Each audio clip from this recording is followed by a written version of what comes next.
So, wala na. Tapos na ang misyon ni Torre sa administrasyon ni Marcos Jr. Ito lang po na balita, tinanggal sa pwesto si PNP Chief General Nicolas Torre III. Ngayon naman, mararamdaman mo kung paano ang pakiramdam ng tinatraidor.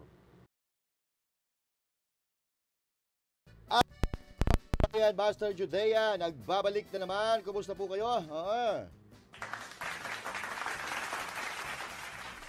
At ito, breaking news mga kababayan, PNP Chief General Torre was relieved from his post as of today, January 26. Ay, hindi pala January. Akala ko lang kasi January, kasi pagka January, bagong taon. So, ibig sabihin, bagong taon, bagong pag-asa, maligaya ang buhay ng bawat Pilipino sa bansang ito. Pagka, di ba? Pagka New Year yan. Pero, hindi pala, August pala ngayon. August 26, 2025 nang sibakin po sa pwesto si General Torre bilang PNP Chief, mga babayan. So, ibig sabihin, tinanggal po siya sa pagka-PNP Chief at mananatili pa rin naman siyang pulis, inilipat siguro ng ibang pwesto, pero ang sakit nun, di ba? Masakit yon kasi nasa kama ka na, ibinalik ka pa sa banig, di ba? Kasi nga, hindi talaga effective, mga kababayan. Okay? Hindi po effective. The character, okay? There's a character in General Torre na pwede maging PNP Chief. Pero the way he move right now, the way he talks, the way he manage things, hindi pa pang PNP Chief, no? May siguro, sa mga susunod na panahon po pwede. Pero ngayon, hilaw na hilaw, mga babayan. Pilit na pilit. At, well, in fact, marami po siyang nilaktawan ng mga senior officers na karapat-dapat naman talaga na maging PNP Chief. At nagulat, actually, di naman tayo nagulat. Inaasahan na natin yon. So, dahil doon sa ginawa niyang pambabalasuba sa KOJC, pambabalasuba sa dating presidente, alam na natin na may talagang tinatarget na posisyon niyang si Diwata, si Torre na yan. At true enough na naging PNP Chief nga siya, pero ngayong araw na ito, mga kababayan, ay may bago ng PNP Chief ang hanay ng ating mga pulisan. Dahil ito nga so kung ikaw, mga kababayan, matino ka PNP Chief, magagalit ka ba doon sa mga vloggers na nagsasabi sa sambayan ng Pilipino na may mga nangyayaring krimen sa Pilipinas? Dapat nga matuwa ka Dapat matuwa ka dahil ibinabalita ng mga vloggers, ng mainstream media, na may mga nangyayaring krimen. So, ibig sabihin nun, hindi na kayo mahihirapan na maghanap kung saan ang nangyayaring krimen dahil nakikita at ipinapalabas na at sinasabi ng mga political vloggers. Kasi, kung matatandaan nyo, nagalit pa itong si Torre, no?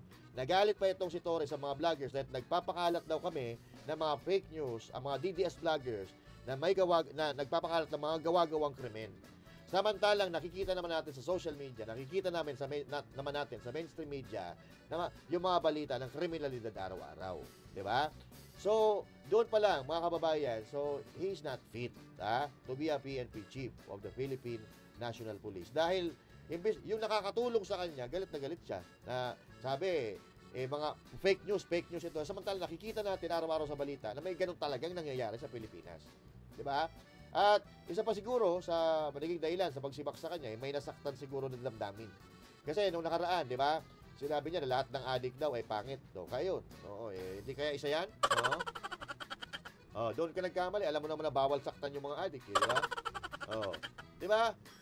Ang problema natin dito, baka mamaya, dahil sa galit ni General Torre dito kay Bersamin, bigla na lang hamunin, magboxing. Di ba? Baka hamunin niya si Bersamin na magboxing kasi siya yung pumirme ng kasulatan ng dokumento na ikaw, General Torre, ay marirelieve ka. Di ba?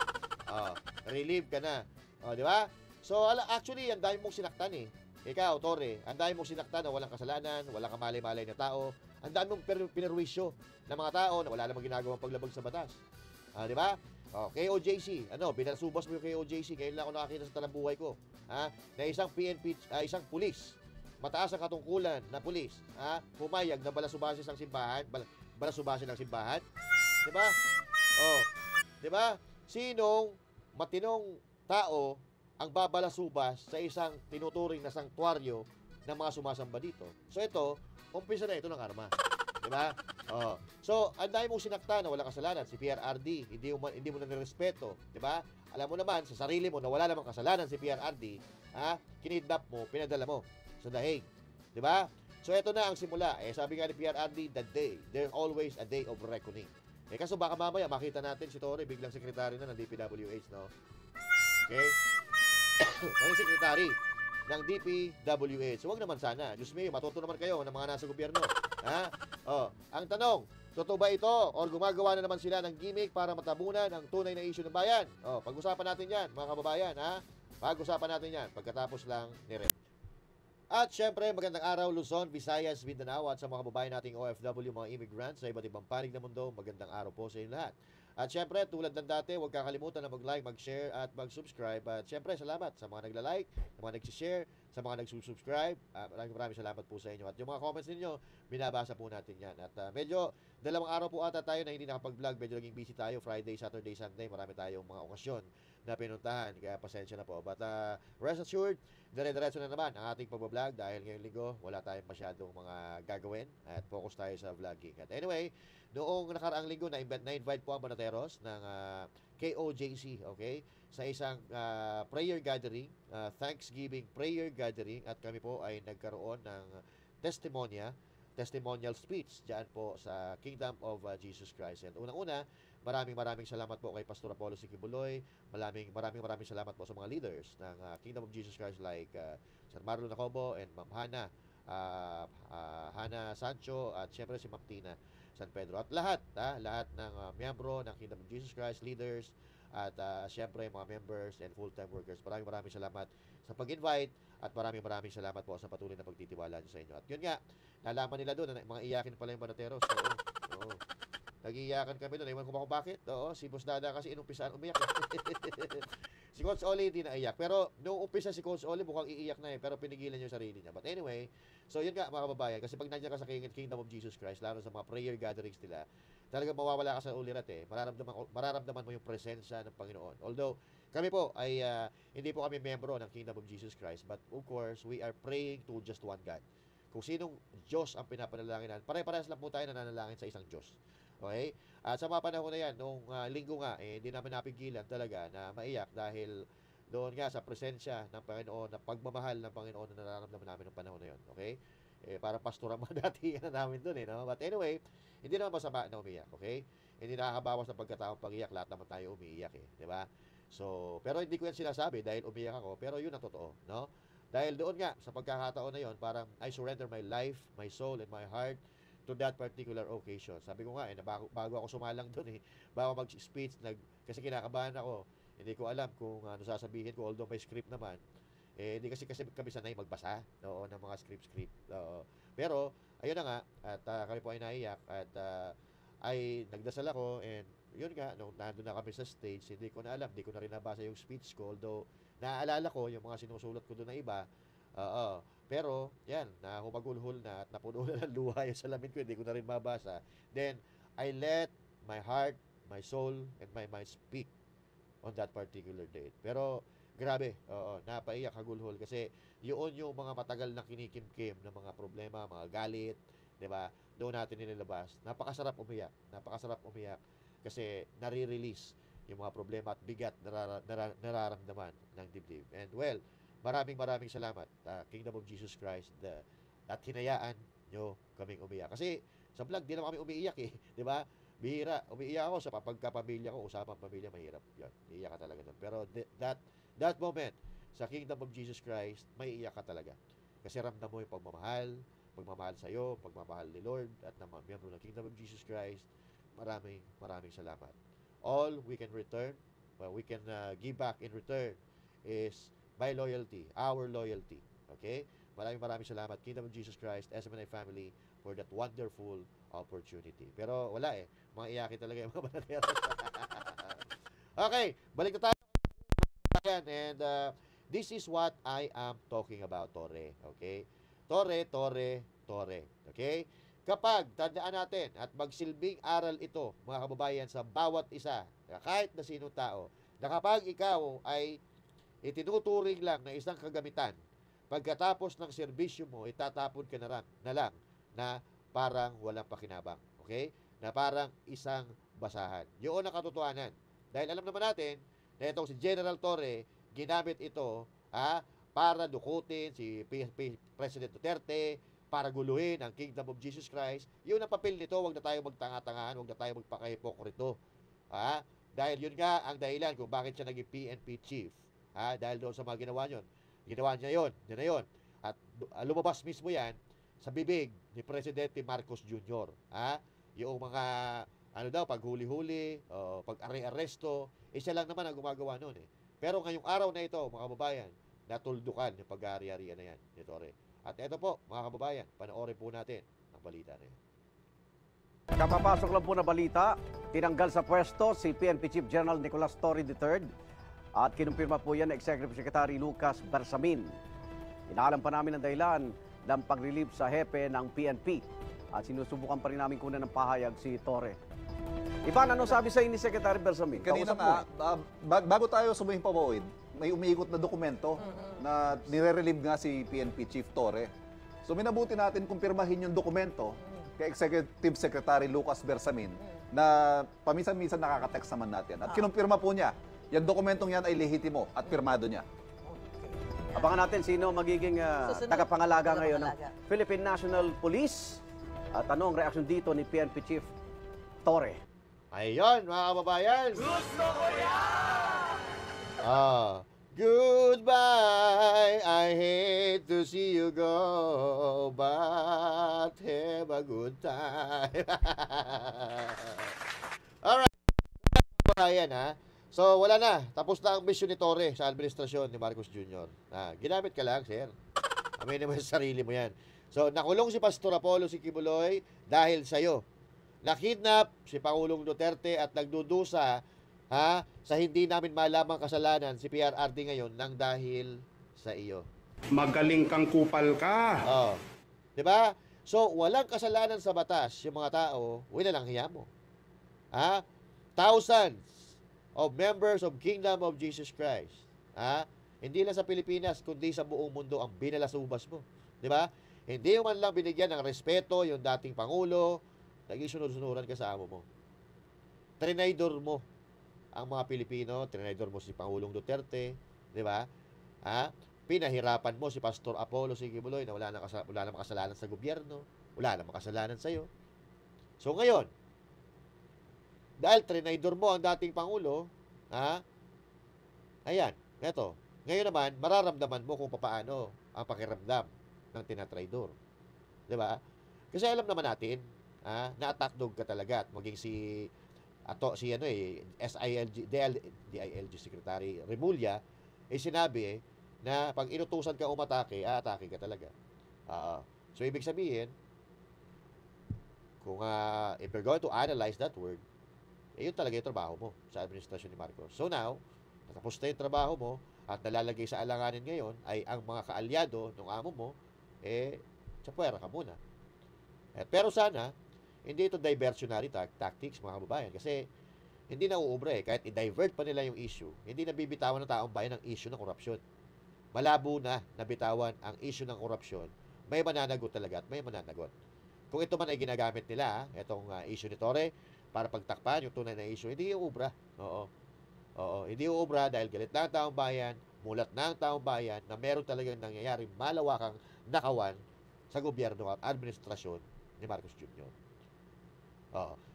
Itong pagkaka-relieve kay Torre, kumbaga added benefits na lang ito. Pero hindi nito maapektuhan yung tunay na issue. Benepisyo ito para sa mamamayang Pilipino. Kaso ang problema di ba? Nakita natin bakante ang NBI, di ba? Wala pa ring direktor ang NBI ngayon. At bakante pa rin. Mukhang bakante pa rin ang DPWH kasi wala namang silbi si Bunuan At yung nililigawan ng Malacanang, napapalit sana kay Bunuan, umayaw. Natakot siguro. Natakot kasi putang ina naman. Sa sobrang dami ng issue ng DPWH, sino hahawak dyan? Walang magkakagusto na hahawak dyan. Kasi alam nila kung gaano kalala ang damage na aayusin nila sa DPWH. Diba?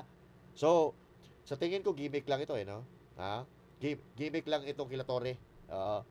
So, kasi ang nasasangkot dito, yung mga kaalyado na nga ni Marcos Jr. sa korupsyon, di ba? Kung hindi uhiliin ni Torre, mabubuking sila. At syempre, hindi naman ipapahuli kay Torre yun kasi mga kaalyado rin nila, mapapahiya at baka mabuking sila. Baka nararamdaman nila na malapit na matukoy kung sino man itong mastermind ng flood control. Kaya gumagawa sila ng mga paganon-ganon ng mga istorya na akala nila, bibitawan pa ng taong bayan, pati mga senador. Ito ang problema dyan sa korupsyon. Hindi na. Oo. Oo, maraming posibilidad na pwede mangyari. Hindi natin alam kung ngayon, pwede siya maging DPWH secretary, di ba? Pwede siya maging NBI director. O pwede rin siya maging boksingero. Oh. Kasi, noon hinamon na si Mayor Baste ng boxing. Pero alam niya, Pero alam niya na si Mayor Baste ay aalis. Oo. Oh, hinamon niya ng boxing kasi alam niya na walang darating na Baste Duterte. Oo. So ngayon, hihintayin natin kung ano magiging kapalaran niya, pwede siya mag-boxing, pwede siya maging referee, pwede rin niya ipagpatuloy yung overload Paris overload business. Siya ba 'yun? Siya ba 'yun? Parang iba 'yun. We will wait. We will wait until what position ang ibibigay sa kanya. Kasi eto, nasa ilalim pa rin naman siya ng Marcos Jr. administration. Alam ko naman na kahit paano, bibigyan pa rin ng pwesto yan. Pero, for now, floating muna siguro siya. Nakakahiya yun kasi nasa kaba ka na tapos ibinalik ka sa banig. No? So, marami nagtatanong marahil sa inyo kung sino ang papalit kay General Torre. Pero ito, mga kababayan, meron na po siya kapalit. Ganun kabilis. Ito po yun.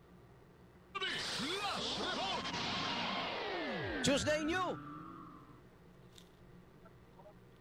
Igan, Connie, nakipag-ugnayan tayo kay DILG Secretary John Vic Rimulya at tinanong ang kumpirmasyon kung inaprubahan na ba ni Pangulong Ferdinand Marcos Jr. ang rekomendasyon na iupo bilang bagong PNP chief si General Jose Nartates kapalit ni nang na-relieve na si PNP Chief General Nicolas Torre III. Kasi kaninang umaga ay may mga lumabas ng mga papel ng pagkaka-relieve dito kay General Torre.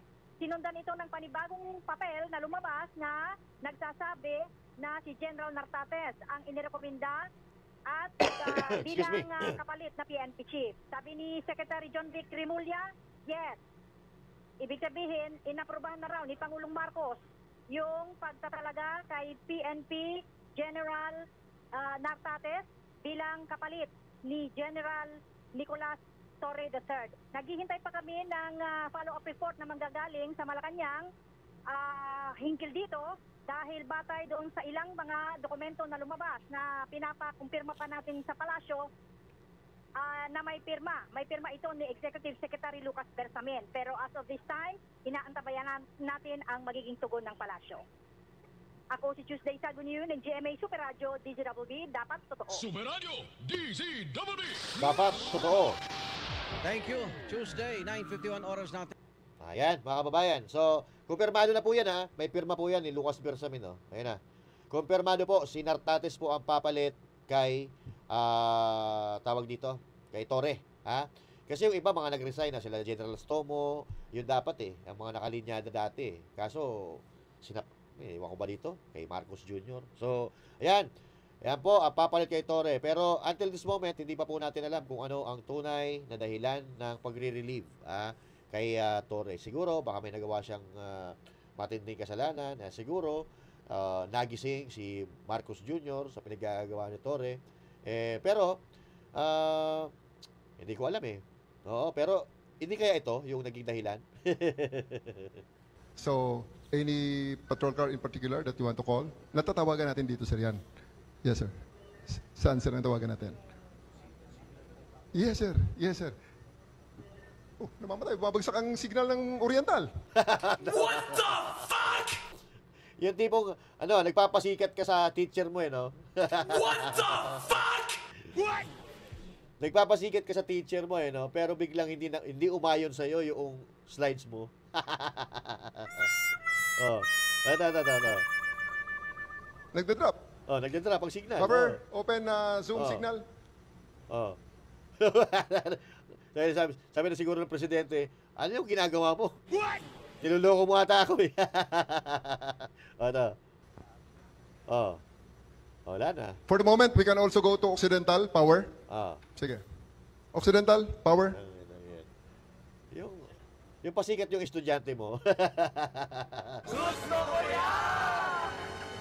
Yung estudyante na pasikat, yung bida-bida, para maiyabang. Kahit walang kwenta, maiyabang lang doon sa teacher niya. Oh, nag-brown out. Oh, nag-brown. oh. Oh. Oh. Tuwan-tuwa ka na eh. Puta, makakapagpasikat na ako sa amo ko. Makakasip-sip na ako sa teacher ko. Oo. Nawala lang signal, tapos nag-brown out pa. What the fuck? Hindi na kasama eh. Sige lang. It's okay. Sige lang. Sige lang. Marami tayong gagawin dyan. Ano gagawin? Power, Kaiser 6. Ah. Power, Kaiser 6. Wala na. Nabubuisit Kaiser kasi. 6, sir. Go ahead. Power now. Good morning, sir. Go. We transfer sa Occidental, sir. Biglang nag-brown out ang... Biglang nag-brown out. Yan ang problema, Tore. Biglang nag-brown out. Ha? Biglang nag-brown out. Kapapasok lang po Ay, na balita. Wala tuloy. So, yan po, mga kababayan. Hindi pa nga napapatunayan ni Tore o hindi pa nakaka-recover doon sa palpak na pag-ano niya doon kay President Marcos Jr., no? So, pag muestra niya, no, 3 minutes response, tinanggal na agad. Hindi pa man nag-iinit yung upuan, tinanggal na agad eh. So, hindi nyo man lang binigyan ng pagkakataon, makabawi doon sa Pangulo. Ewan ko ba sa inyo? Nangyayari siguro ito dahil medyo sumobra na rin. Sumobra na rin sa yabang, pumasok na sa kanyang ulo yung kanyang posisyon. At kung matatandaan natin, hindi naman tayo ang nagsabi niyan. Si John Vic Remulla, nung nagkaroon sila ng tinatawag nilang turf war, medyo nagkainitan sila ni John Vic Remulla dahil parang hari na rin kung umasta itong si Torre. So malamang sa alamang, may kinalaman din. Sila John Vic Remulla, Lucas Bersamin, Bongbong Marcos. This is a group effort din, di ba? Pag sinabing group effort ka, nagtulong-tulong kayo gumawa ng isang hindi magandang bagay, magkakaroon din ng group effort kung paano ka panagutin, kung paano ka karmahin. So ito, sa tingin ko, group effort din ito ng mga nasagasaan mo, mga pulis, John Vic Remulla, Bersamin, Bongbong Marcos Jr. So, ayan. So, but true enough, mga kababayan, that there's always a time for reckoning, di ba? Laging dinidinig ng Diyos ang matimtimang panalangin. Hindi natutulog ang Diyos. Katulad na sinabi ko noong linggo, sabay-sabay na nanalangin na sinariwa ang KOJC SEEDS, nanalangin ng hustisya sa mga biktima ng KOJC SEEDS at sa iba pang mga biktima ng karumal-dumal at pagiging malupit nitong si Torre.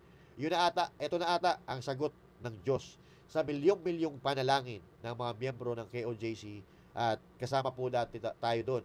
Kahit hindi tayo miyembro ng KOJC, tayo po ay nanalangin ng hustisya para sa biktima, mga walang kasalanan na pinahirapan ng tao na ito, ni Torre. Okay? So sana'y naway magsilbing aral, ito mga kababayan, na ikaw huwag kang magpapagamit kung kani-kanino. Dahil tulad ng isang gamit, pagka wala ka ng silbi, wala ka ng pakinabang, itatapon ka na para lang basahan. Wala kang magagawa. Di ba? Dahil sinunod mo yung utos nila. Di ba? So, lagi natin tatandaan na maging mabuting tao. Kasi pagka mabuting kang tao, mga kababayan, Diyos na mismo ang maghahanap sa iyo. Diyos na ang lalapit sa iyo at bibigyan ka ng maraming biyaya, bibigyan ka ng pag-asa kung ikaw ay napariwara. Pero, kung ikaw ay gagawa na hindi naaayon sa kagustuhan ng Diyos, tandaan po natin ang salitang karma. Totoo po ang karma. Lahat ng ginagawa natin dito sa lupa, may kaakibat yan na consequences at merong katapat yan. Nagante ang Diyos. Gumawa ka mabuti, susuklihan ka na mabuti. Gumawa ka ng masama, gagantihan ka ng masama. Okay? Dahil ang masama at ang mali ay hindi sinasamba bagkos pinaparusahan. Okay? So, ito na po ang tinatawag nating karma ni General Torre. Although, hindi naman siya natanggal sa pagkapulis, pero ito na ikaw na ang pinakamataas. Nakatungkulan sa lahat ng kapulisan, tapos bigla kang ibababa. Kahiya-hiya po. Kahiya-hiya yun, hindi lang sa kanyang sarili, kundi sa kanyang pamilya. So, General Torre, ayan kasi, ang sinasabi natin. But anyway, mga kababayan, kung ano po ang inyong reaksyon, opinion sa balitang ito, i-comment po ninyo, pag-usapan po natin yan sa susunod nating vlog. And once again, this is Master Juday saying thank you God bless you all. And to God be the glory. Magandang araw po sa inyong lahat.